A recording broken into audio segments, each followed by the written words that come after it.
Fast Forward Productions. The women are speaking. If someone says no to you, that doesn't mean that they never want to hang out with you ever again. If you're going to start saying no or upholding your boundaries, then you have to respect that other people might start doing that. And not necessarily as a reflection, just generally. People are just learning that boundaries are important. It's just getting talked about more. It's okay to just be bad at things and focus on what you're good at. And it's if you don't want to go to a party and make small talk because you don't like it or you're not very good at it or it doesn't bring fulfillment or value, don't. That's okay. Other people don't have to define what you should be doing. Hey, this is Alex. You're listening to the Afternoon Snack Podcast. Remember when being a yes man was cool? Yeah, it's not. Or at least we don't think so. Also, it's not a yes man, it's a yes person. But today we're going to be talking about why you should be a no person, or at least why your default should be no. It's a really cool episode. We have a lot of 2 cents on the topic, so enjoy.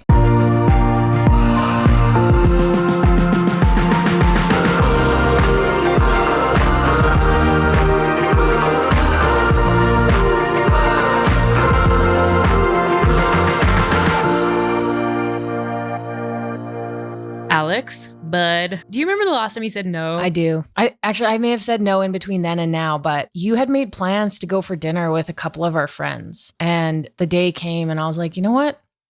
Nah.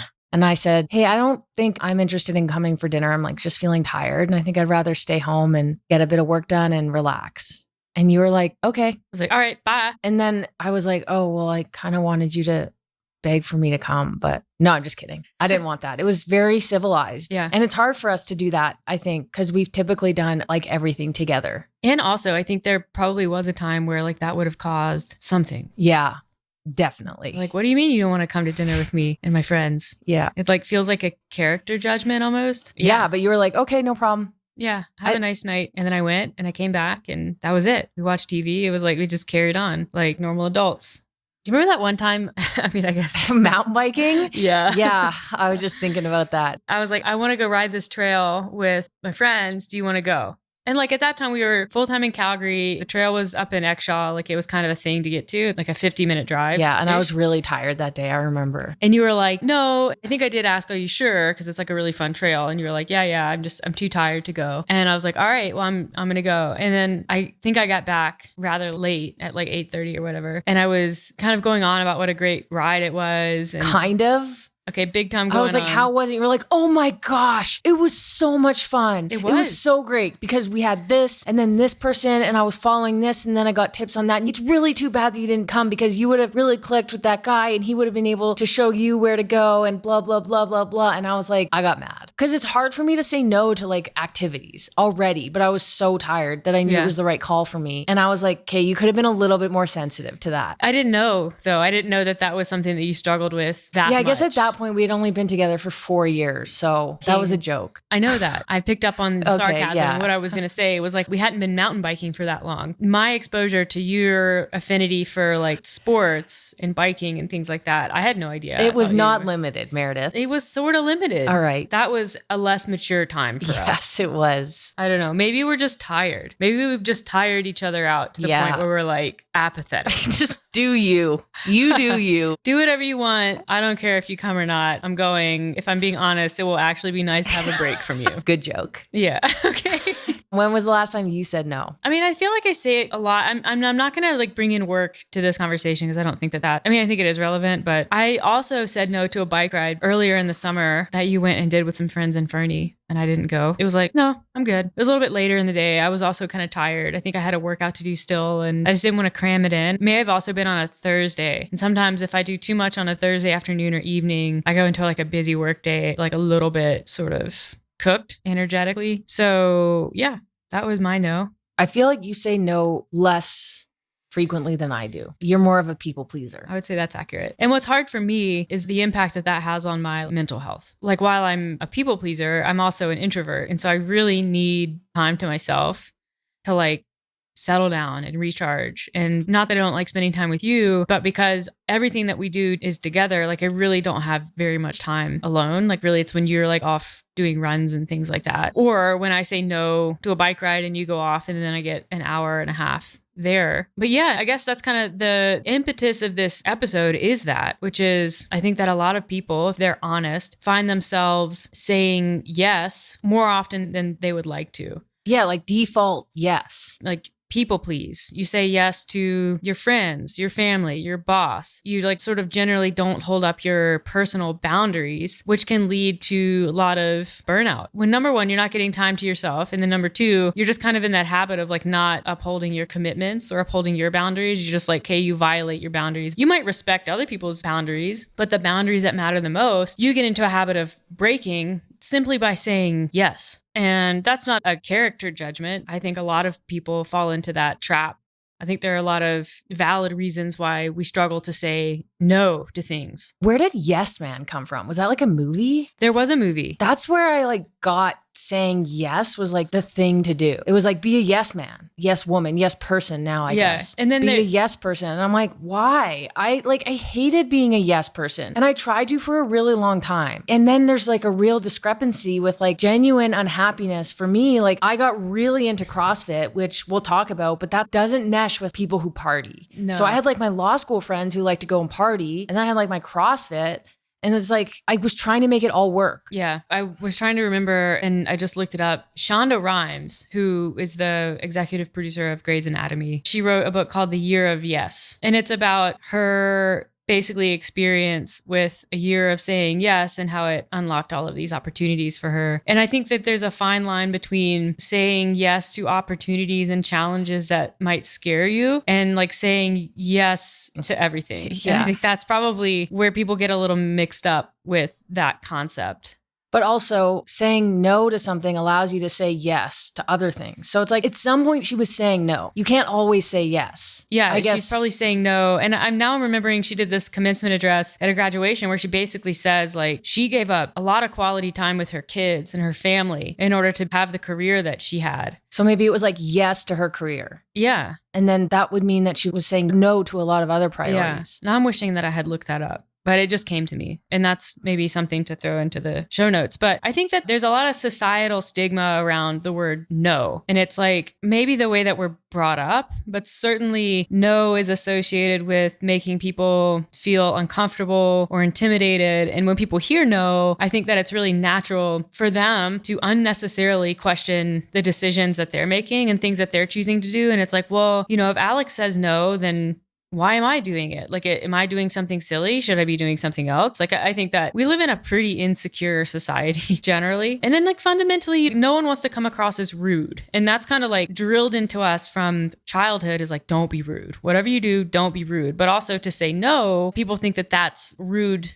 to do. So instead we say yes. Well, it's weird. You know how people say with kids, like the terrible twos? Yeah. So between the months of 18 and 36, so like 2 years. Yeah. Terrible twos. 1 minute children can be like cuddly and cooperative. And then that's when they start learning that they can be like assertive and say the word no. Yeah. So you see kids doing that, like, no. And that's when I'm like, definitely like not sure if I want to have kids, but that's beside the point. But no, that's when a child starts to feel like they have power to be assertive and to get attention and demand things. And it's weird because it's like you go back. And it's probably because like, at least, you know, parents are probably like, don't you dare talk to me like that. Oh, for sure. Maybe not anymore, but like I remember that. And it's like, I'm your mother. Don't say no to me. Do what I say. And like, I think that's a pretty typical parenting move. I mean, look, like we could bring on a parenting expert to talk about all of this. And maybe this is part of the reason why we get to adulthood and we're so insecure about saying the word no. But like, what happens when you're at a family gathering and, you know, a 4-year-old, you're like, go hug your grandpa, go hug your uncle. And they're like, no. What does the parent do? Instead of accepting, like, this child has said no because they don't want to for their own reasons, which are perfectly valid, even if you don't understand them. I don't know if parents still do this. In fact, I hope that they don't. You know, they're like, no, he's your uncle. Go give him a hug.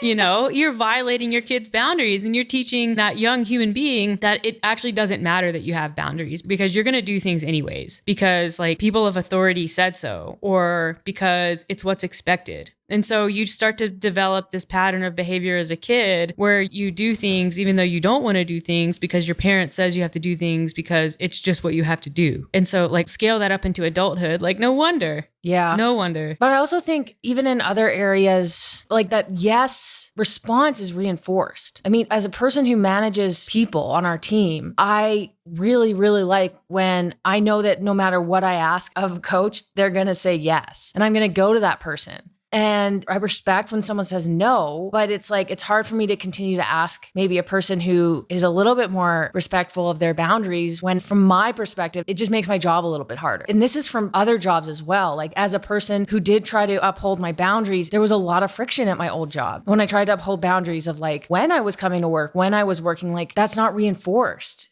You don't get validated for that in a lot of workforces. It's frowned upon, in fact. And I think that's part of society. And that's probably why so many of us experience issues with our mental health or burnout or all of the above. When I worked in biotech, I would say our company culture was one that really promoted a lot of balance with time off. Like if you had to come in the middle of the night and do something, it was like, okay, if you take the next day off, or if you worked the weekend, you would get weekdays off. But it would only take one person on the team to start showing up at work at 7 a.m. and staying until 5 p.m. or 6 p.m. and skipping lunch and, saying yes to projects and taking on more and doing more and they'd like to start to exceed the requirements of their role to start to change the culture of the whole team. And that's like a micro environment. That's not even societal. That's just like a small group of people. But it would start to change the way that other people behaved and worked and what they said yes to and how far they extended themselves. Because all of a sudden, like you're now in an unspoken competition with this person for advancement in your career. And so the influence that society and other people have on, I guess, our willingness to uphold boundaries is really significant. Yeah, I'm like thinking more about this and I'm like, work is a tricky one. And as somebody who really values work and work ethic, it's all about like priorities. And I think that there are jobs out there for people who do not value working hard.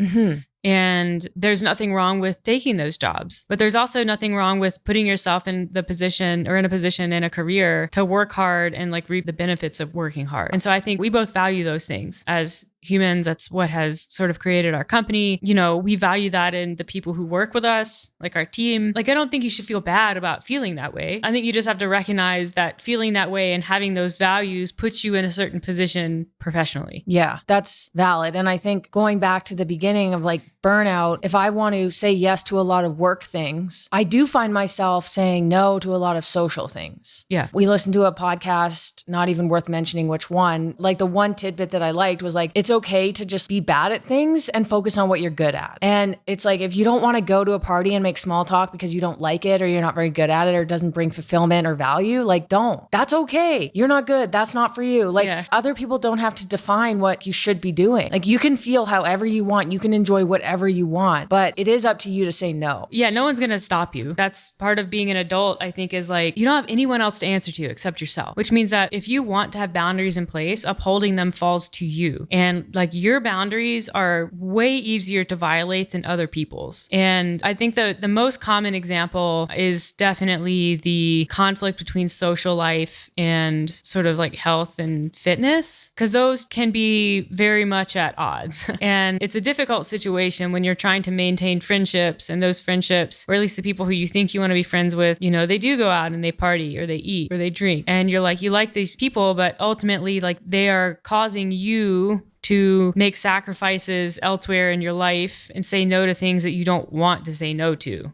Like we live in a FOMO society. Like the fear of missing out is a really big driver of like, what people say yes to. That and like, it is fun to go out and party. Like it's the global benefit versus the short-term benefit thing. Like we have a really hard time, I think, as human beings choosing something that's globally beneficial, meaning that you're not going to have fun doing it right away. It's not going to pay off today or tomorrow or probably in the next week or potentially year. We have a hard time choosing those things over like short-term pleasures that are immediately enjoyable, like going out and partying and drinking. I will say though, that one's a complicated one because it's not as easy as like, I don't want to drink. I have to uphold that boundary. There's a conflict of what your core values are for a lot of people. And that's okay. They truly do love drinking or partying or eating or being with those friends that do those things, but they also truly like very much value their health and wellness and fitness. It's not necessarily about like, oh, I really don't want to drink. Maybe they don't because they're going to go to CrossFit the next morning. But then part of them is like, but I really do want to drink because it's really fun. So I think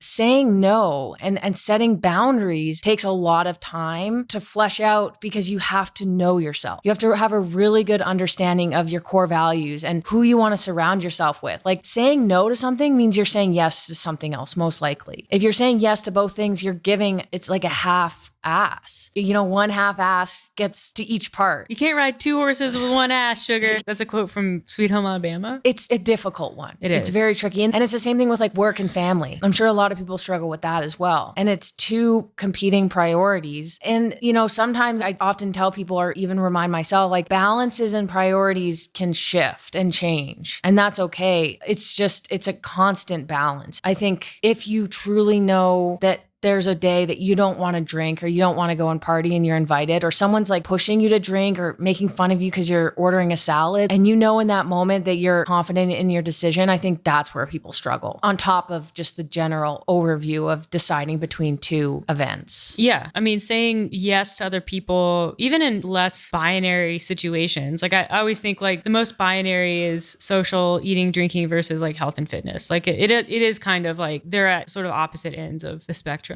But even your mom or your sister invites you out to go shopping on an afternoon and you say yes because you think it will make them happy. When really like you kind of would like the afternoon to maybe sit on the couch and do nothing or read a book. Like that's that people pleasing. And the problem with people pleasing is that you're making assumptions about what you think people actually want and care about that you don't actually know because you never had a conversation. I think we're very avoidant of conflict. And so you avoid it by saying yes. And then sometimes like depending on the situation, you might get to the end of it and sort of expect the person to be more grateful than they are. They may not even recognize that you went out of your way or you said yes when you had another opportunity. And so then that can lead to some frustration and resentment that can grow over time if you're like kind of constantly saying yes to people or doing little favors or, going even a little bit out of your way. If that person doesn't realize that that's what you're doing, then that can start to create problems. And like, even if it's not an interpersonal problem, like that's just going to start to be frustrating on a personal level. So that's that people pleasing, assumptions being made, things are being left unsaid. It's problematic. When in fact, if you were like, you know what? No, I'm busy this afternoon or I have something else or I just need to like catch up and recharge. They'd probably be like, oh, okay, no worries. Like they don't even care that much. They don't care as much as or they might be pissed off. Yeah. But and in that case, my therapist told me this and it was like groundbreaking for me. Is like, you don't have to manage other people's feelings. That's not your responsibility. Yeah. The way that your boundaries make other people feel. Not your problem. Not your thing. I mean, of course there's a limit. Well, you don't want to be an asshole about it. Like if you're an ass, that is your responsibility. And that's where the shit sandwich comes in. Yeah. Which is my favorite because Meredith does this sometimes to me, not in regards to saying no to things, but like in regards to giving me criticism. She's like, you're doing a really good job at this, but you could do a better job at this, but you're also really smart.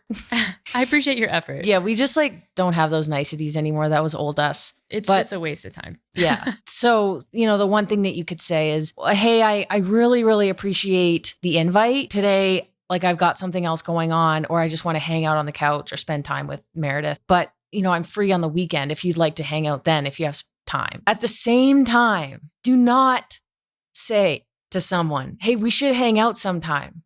Some other time. It never happens. You mean if you don't mean it? Yeah, don't offer like empty offers. Like a fake yes. Yeah, a fake yes, or like a fake next time. Yeah. Or maybe I'll think about, I guess maybe you are thinking about it. I don't know. Don't be like flaky like that. Yeah, I guess that's what I was going to say is like people who do that, like it's like you want to uphold your boundary and you want to say no, but you don't want to do it by saying the word no. So you do this all the time, Meredith. Instead you flake. I don't flake. You don't flake, but you don't give me an answer. So then it leaves the person guessing. In what situation? Well, it'll be like, well, what do you want to do? No. That's not me being flaky. That's just like my brain is broken. I feel like flaky, the definition is saying yes and then flaking. That's not necessarily what we're talking about. We're talking about saying yes and then having to go and then being unhappy that you're there and you said yes in the first place. Do I do that? No. Okay, thanks. But you do that thing where if someone's like, hey, do you want to do this? You're like, what are we having for dinner tonight? And you're like avoiding because you don't want to say no. You know that you don't want to go. So you're like, maybe she'll just forget about it. I'm just going to talk out what we're actually doing and then come to the conclusion, no. Yeah, I'll be honest, I have no idea what you're talking about, but I can see myself doing that because sometimes I think I'm a non-linear thinker. So sometimes when you ask me questions, my brain goes somewhere that to you might seem very unrelated. But to me, I have to sort of like juggle around all of these things in my brain to come to a conclusion. And hopefully that conclusion makes sense, even though I'm sure it doesn't sometimes. No, it doesn't. I think what goes on in your brain, and again, this is just a guess, but tell me if I'm right. When I say, hey, do you want to do this? And you say in your head, you're like, is this a test? What does she want me to say? Yeah. Does she know what I want? And she's testing me to see if I'll say yes, even though I don't want to go. Should I say yes? Is she going to be mad if I say no? But and then you're like, first, I'm like fundamentally a people pleaser. Yeah. And so, especially with you, because I want you to be happy. And again, like this leads to problems in my life that I'm like well aware of. I do want to make sure that I make a decision that's okay with you and that like if I can get you what you want, then we do that. I know, but do you feel like you don't uphold your boundaries around me? I feel like you're doing a better job now. Early on, you didn't have any boundaries. No, but I was in that part of the relationship where I was like, what are boundaries? Like I was basically a nudist with boundaries. I didn't have any. Yeah, but you'd be like, hey, Alex, like my new girlfriend, do you want to do this? And I'd be like, no. And then I would cry.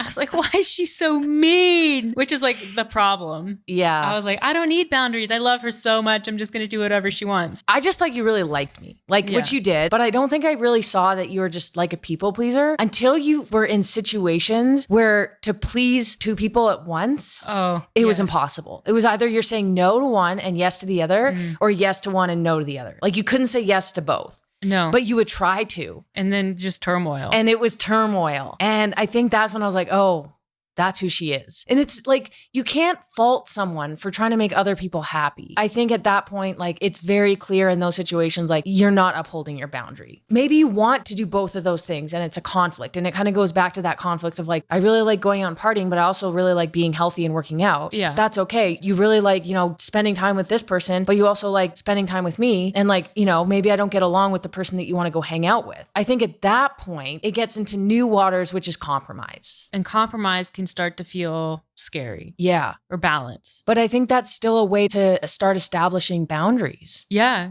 Especially like for me, I think for a long time, I didn't have them. I went from kind of being like by myself and I had boundaries because I was just by myself and it's easy to do exactly what you want to do. It's different with other people. Never had a big circle of friends. So I'm not constantly balancing obligations to people. Like I have a small circle of friends, but like my small circle of friends for a long time also had like very busy lives. And so did I. So it wasn't like I was in constant conflict with like what to do with my people. It was just no one had any time to do anything with anybody. So it was like easy for me. And then I got into a relationship with you and now all of a sudden like all of my interest and energy is going to you and like we live in two different places, so there's travel, there's like my family dynamics, there's your family dynamics, and all of a sudden I'm like this person who's never had to put up boundaries in any relationship ever. I have to be like, I'm so sorry, I have a boundary, and it's just like it felt like this really raw sort of scary experience to just put it out there and be like no. And it wasn't even as easy as just being like no. Like the no was an entire conversation with like crying and hanging up the phone on people. The no was basically an entire year of my life, and learning to be okay with that, and that you could say no and you could have a boundary and everything was going to be okay. In fact, everything was about to get better. I'm thinking it's not necessarily yes and no anymore. It's like default no, because then you really think like, okay, is this something I want to do? And if so,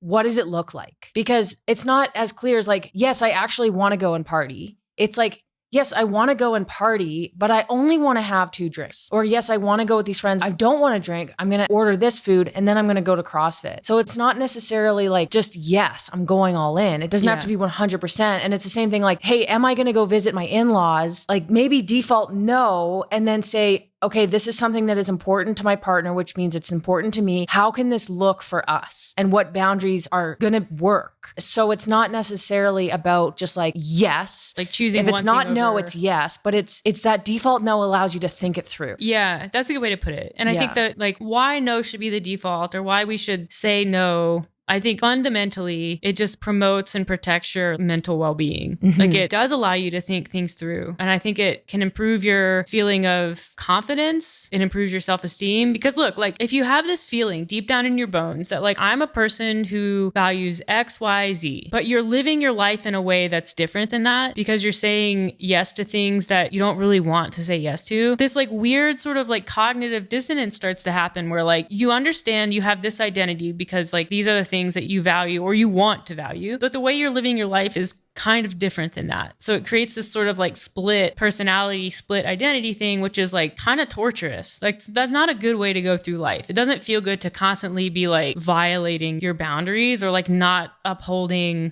your values. So when you start to say no, or like that's the default and you start to think things through, I think number one, like your schedule is a little bit less full. The amount of chaos in your life goes down because you're not just like, you know, juggling all of these things that you have said yes to. Probably feel a lot less frustrated with yourself and with other people. And it starts to protect your priorities, like these things that are either important to you now or you want to be important to you. Like we made a post last week about priorities, how it's a priority is kind of like a tree. It starts by putting a seed in the ground, but you can't just be like, hey, I put the seed in the ground. Now the tree's going to grow up. Like you have to water it. You have to give it space to grow into a tree. Like you have to allow it to be there. And if you're just kind of constantly like smothering it with bushes and bullshit, it's never going to grow up into a tree. It's never going to grow up into a priority. And so you protect that seed and you allow it to grow and take up space in your life. And you kind of reinforce this idea that like you're number one and it's okay for you to be number one. Because when you take care of yourself, you start to show up better for the people who rely on you and who are also important to you in your life. Like if you're not taking care of yourself, it's impossible to show up as the best version of yourself for other people. I agree. I think on that note,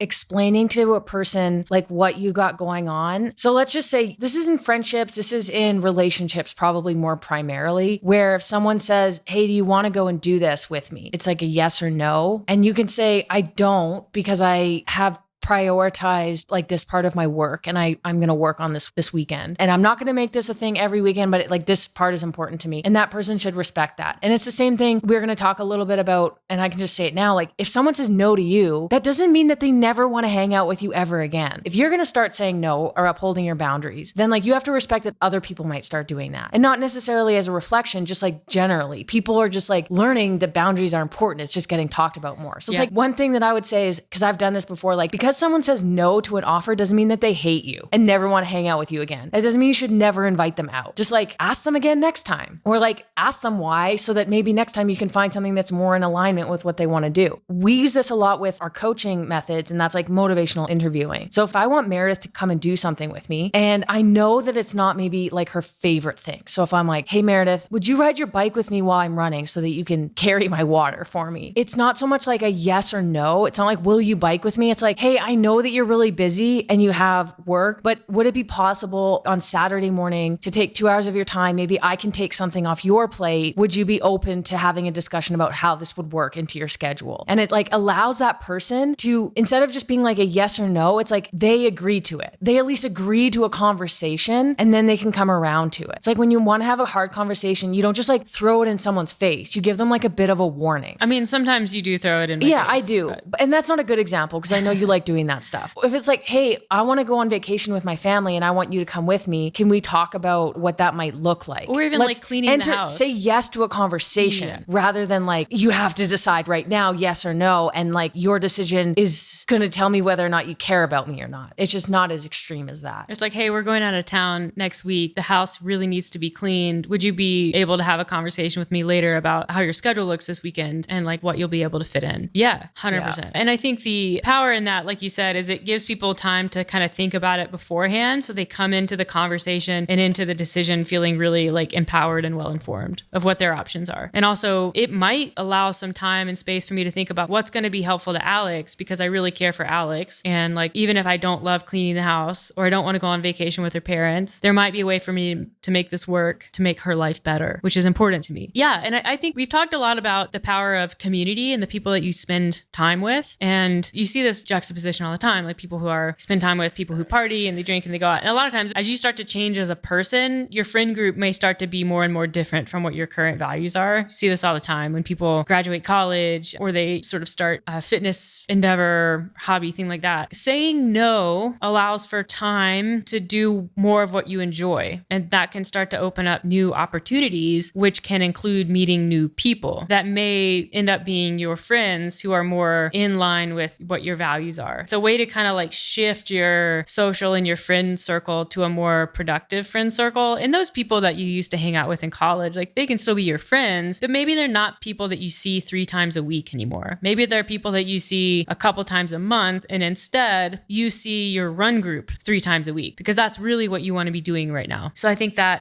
saying no is often saying yes to new opportunities that you don't even realize are there, or new people that you don't realize are there until you create the time for them to kind of come into your life. Yeah, it's like a reframing. Exactly. That kind of opened up a can of worms. I went in more thinking it would be a little bit more simple. This conversation? Yeah. But of course, everything is never as simple as it seems. We can overcomplicate any topic, I tell you. But also simplify it in a way. I don't think there's anything simple about this. No. Like I said, priorities are a constant balance. And that balance is always shifting. So you could strike a balance one week and be like, I'm really happy with this balance. Then the next week, you're faced with a completely different problem where you have to figure out what that balance is for you on that week or day. Yeah. And just because the balance shifts on the week, and this is so common with parents and people who are professionals and are juggling things, like just because the balance shifts because it has to shift. Let's say your kid is sick, or, your boss goes out, or something comes up at work, or it happens. And so more of your time by necessity has to go elsewhere. And so the balance shifts away from this other priority that you have that either is there or you're trying to make it into a priority. You have to be okay with that. And like, it doesn't mean that it's not a priority. It just means that like, congratulations, you're a human being that has a lot going on. Welcome to 2023. And just because something gets less of your attention for a week or a month or like hell, even a year, that doesn't mean that it's not important to you. It just means that like, there's something else that's more immediately important. Sometimes you don't even have the option to say no. It's just you have to. And that's okay too. Don't feel bad about that.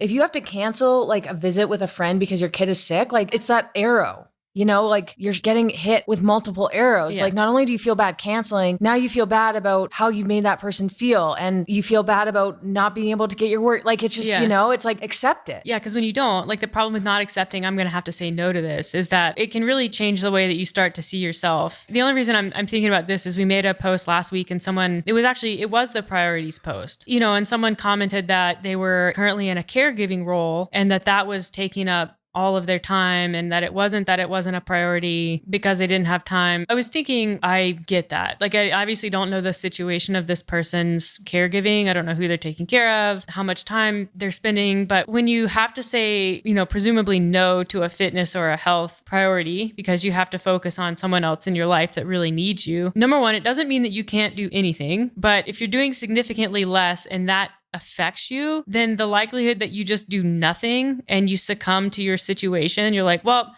I can't do anything. I guess it's not a priority. I guess I just, this is my life now. It can get you into a real like victim sort of mentality. You would start maybe resenting people in your life that are taking away from what you really want or how you view yourself, because you're not making a compromise into, okay, how can I fit this in? And it's so interesting because we also have the benefit of working with so many people with our company that it's very rare that someone is in a truly unique situation. Like it's often that we see 2 people who are in very similar situations react and respond very differently. There's, again, so much that goes into that. And I don't want to reduce or like oversimplify what makes people do the things that they do, but it is at a minimum very powerful. Like the way that you speak to yourself in situations and think about them and frame them is very powerful. And some people choose to work really hard to frame them in a positive way and be productive. And some people don't. That's all I can say about it. They can just be very different. It is hard as a coach when you have 2 people or you've had someone previously in a similar situation to a current client, and that current client is saying like, there's absolutely no way I can do anything. And I know it's very hard not to say like, actually you can, if you really want to. Yeah. And they're like, screw you, you don't know. And I'm like, but I have all this information from all these people that I've worked with. And I think you are more capable in this situation than you think you are. Sometimes people struggle. And I mean, not to sound insensitive, but it's kind of true. Like they will use anything as an excuse, you know, that other people just would never accept as a reason to derail them from their goals. And again, it comes down to working with different people or being different. There's a lot of different points of view and perspectives and reasons and all those things. But yeah. Default no. Default no. That's the takeaway. Think about it. Like figure out what your core values are. Say yes to things that matter and that are going to benefit you and that provide value and fulfillment to your life. You are in control, and that's a good thing. Yeah. Control can be a very positive word. It's empowering to be able to say no. It's a very strong word. And we could talk about core values for literally hours, but a lot of what you're doing right now and what you're saying yes to, even if those are things that are kind of like at odds with the goals you're striving for, there's a reason why you're saying yes. It means something. So even if you're saying, well, I'm just a people pleaser, which I can say that because I am, when you boil that down, you're like, well, why? You start asking that question. Yeah, stay curious. Yeah. And so it might just mean that, you know, one of my core values might be connection or caring. And so in a way, I feel like saying yes is a way that I can care for other people. But once I identify one of my core values is caring, then I can sort of like, okay, that goes on the table. That's a core value. How can I more productively honor that core value in a way that actually is caring and isn't just a facade of caring or isn't sort of this like false idol of caring that makes me feel good, but might not make the people who I'm quote unquote caring for really feel anything. If you're in a situation and there's a moment where you're like, ugh, why am I here? You know, we've all been there. And this is kind of the crux of the whole episode, but maybe you're there because it honors one of your core values. And like you said, like maybe it's like, oh, right, I'm here because Meredith wants to be here. And my core value is my relationship with her or relationships in general. And so it's like that can diffuse some of that like anger or resentment or frustration with the situation and say like, right, I'm here for Meredith. And that can bring a lot of like calmness and empowerment. Yeah, there's just a lot of different ways to kind of